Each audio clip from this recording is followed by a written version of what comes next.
Okay students, पिछले video में आपने सिंथेसिस चैप्टर का जो कंपाउंड सेंटेंस है इससे रिलेटेड जो कोऑर्डिनेट कंजक्शन है, कोऑर्डिनेट कंजक्शंस के आपने 3 रूल पढ़े। कॉम्युलेटिव कंजक्शन, एडवर्सेटिव कंजक्शन और अल्टरनेटिव कंजक्शन के बारे में। जो चौथा कंजक्शन आपका है वो है इलेटिव कंजक्शन। क्या है ये? Illative conjunction. Use of elective conjunction यानी परिणाम बताने वाले संयोजक। परिणाम बताने वाले संयोजक इसमें सो, देयरफॉर, हैंस और फॉर जैसे कंजक्शन का प्रयोग होता है। सो मीन्स इसलिए, देयरफॉर मीन्स इसलिए, हैंस मीन्स इसलिए और फॉर मीन्स क्योंकि का प्रयोग होता है। जैसे ध्यान दीजिएगा, पढ़ने से ही वाज इल, he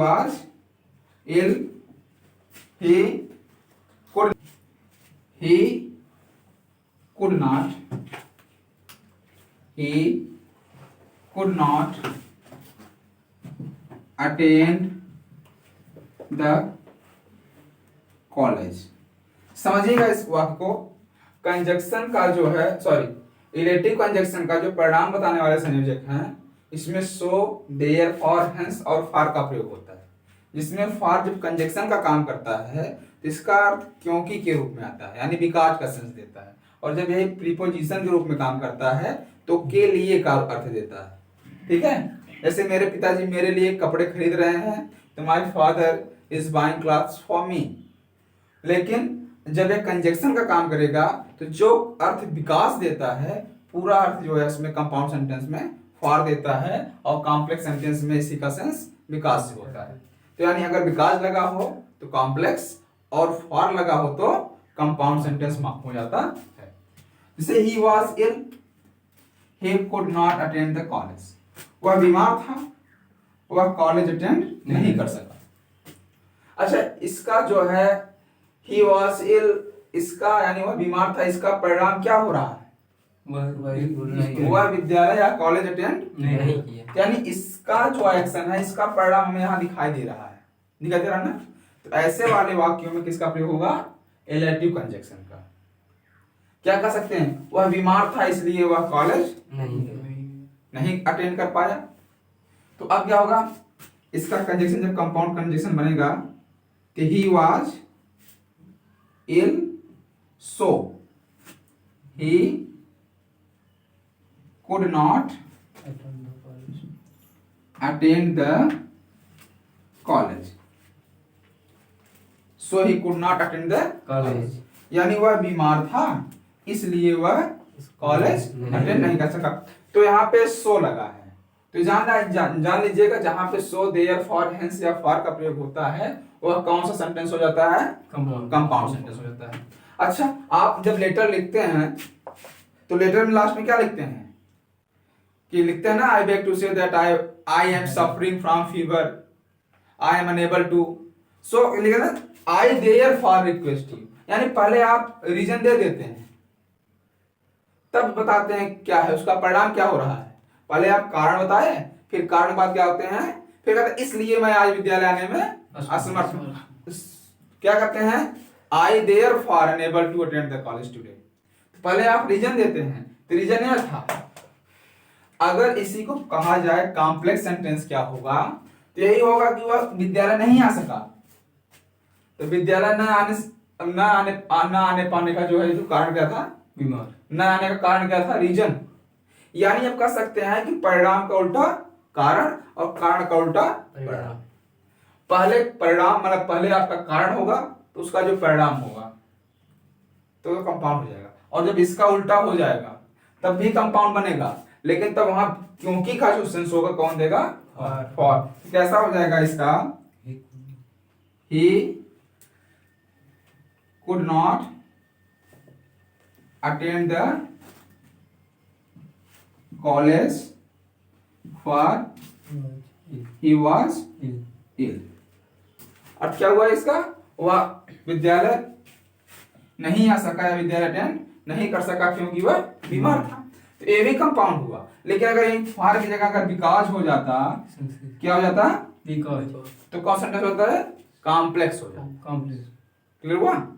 तो आपका जो है कंपाउंड सेंटेंस में आपने जो है पहला नियम जो कंपाउंड सेंटेंस का है, यूज ऑफ कोऑर्डिनेट कंजक्शन का जो चौथा टॉपिक था इलेटिव कंजक्शन आपने पढ़ा, यानी आपने use of cumulative conjunction, use of adversative conjunction, use of alternative conjunction और यूज ऑफ इलेटिव कंजक्शन के बारे में पढ़ा।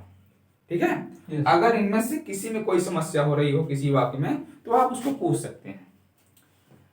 अन्यथा आगे जो कंपाउंड सेंटेंस बनाने का जो दूसरा रूल है, यूज ऑफ रिलेटिव प्रोनाउन और रिलेटिव एडवर्ब का, हम उसको देखेंगे। तब तक आप इसको नोट कर लीजिए। ओके ओके, तो आप लोग इसको नोट कर लीजिएगा। और अगर कहीं किसी को कोई समस्या हो रही है तो आप कमेंट बॉक्स में या ग्रुप पर आप जो है उस रूल नंबर को या फिर उस सेंटेंस को आप जो है जरूर भेज करके कंफर्म कर सकते हैं। और कोऑर्डिनेट कंजक्शन के अलावा जो कंपाउंड सेंटेंस बनाने की दूसरी विधि है वो है यूज ऑफ रिलेटिव प्रोनाउन और रिलेटिव एडवर्ब। क्या है? यूज ऑफ रिलेटिव प्रोनाउन और रिलेटिव एडवर्ब। देखिए रिलेटिव प्रोनाउन या रिलेटिव एडवर्ब जो है बताया गया था, जो इंट्रोगेटिव वर्ड होते हैं जब ये अपने प्रश्नवाचक अर्थ को छोड़ देते हैं। फिर समझिएगा कि रिलेटिव प्रोनाउन या रिलेटिव एडवर्ब में जब इंट्रोगेटिव वर्ड अपने प्रश्नवाचक अर्थ को छोड़ करके दो वाक्यों को जोड़ने में जो जैसे जिसका जैसे शब्दों का अर्थ देने लगते हैं उस समय रिलेटिव प्रोनाउन या रिलेटिव एडवर्ब होते हैं। यानी अगर वो प्रोनाउन को जोड़ने का काम कर रहे हैं रिलेटिव प्रोनाउन, और अगर एडवर्ब के रूप में काम कर रहे हैं तो रिलेटिव एडवर्ब हो जाते हैं। जैसे ध्यान दीजिएगा, I met Harish, I met Harish, he gave me a book। ध्यान दीजिएगा, I met Harish, he gave me a book। मैं हरीश से मिला, उन्होंने मुझे एक किताब दी। ठीक है? तो मुझे किताब किसने दी? हरीश। तो क्या हो जाएगा? I met हरीश who, आपको बताया गया था who, whom, whose human being के लिए, which और that, which का प्रयोग जो है निर्जीव के लिए और जानवरों के लिए, छोटे कीड़े मकोड़े जो भी होते हैं सबके लिए, और that का प्रयोग कंजक्शन के रूप में काम करता है, कंडीशन होता है उसका अलग अलग, उसको हम आगे समझाएंगे। I met Harish who gave me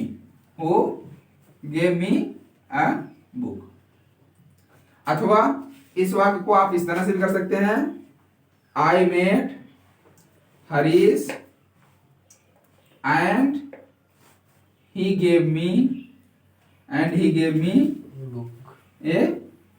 book। तो इसमें क्या अंतर है कि मैं हरीश से मिला और उसने मुझे एक किताब दी। अगर मैं हरीश से मिलता और मैं हरीश को किताब देता तो क्या होता? I met Harish and gave him a book. तो यहाँ पे देखिए, चाहे आप फूल लगा के बनाएं और चाहे एंड का प्रयोग करते हुए सब्जेक्ट का प्रयोग कर लें, आपको दोनों तरीके से यह वाक्य कैसा हुआ? आपका कंपाउंड सेंटेंस हुआ। ठीक है? यस। और कोई एक सेंटेंस अगर आपको कंफ्यूजन कर रहा हो तो आप पूछ सकते हैं। Yes sir. बोलिए। We went to Kolkata. We went to Kolkata. Went to Kolkata Kolkata last year. Full stop. हाँ। We stayed there for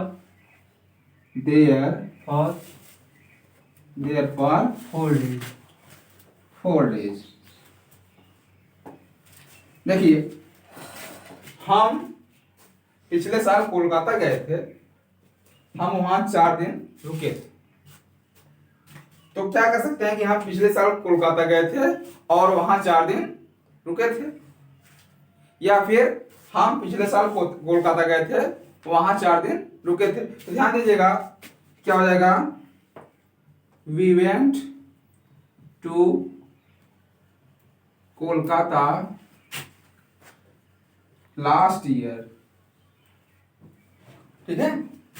where, क्योंकि स्थान है, कोलकाता क्या है, स्थान है, और स्थान के लिए वेयर का प्रयोग होता है। And where we, sorry and where नहीं, हाँ last year, where we stay, where we stay for 4 days. एक तो एक तरीका हुआ आपका रिलेटिव बनाने का, रिलेटिव प्रोनाउन या एडवर्ब का प्रयोग करके। अगर आप इसको कम्युलेटिव डिग्री से बना, सॉरी कम्युलेटिव कंजंक्शन से बना रहे हैं, तो इसका क्या हो जाएगा, we went to Kolkata last year and there we stay for 4 days. Clear हुआ? यस। तो ये आपका रिलेटिव प्रोनाउन या रिलेटिव कंजक्शन का प्रयोग, सॉरी रिलेटिव एडवर्ब का प्रयोग है। तो आप लोग कंपाउंड सेंटेंस के जो लगभग आपको 4 वीडियो बनाए गए इसमें, तो आप उन सभी वीडियो को देखिएगा। अगर कहीं कोई प्रॉब्लम होती है तो आप उसको जरूर ही पूछिएगा, और साथ साथ वीडियो को लाइक, सब्सक्राइब, शेयर करना न भूलें। लेटेस्ट वीडियो प्राप्त करने के लिए बेल आइकन जरूर प्रेस करें। Okay, bye.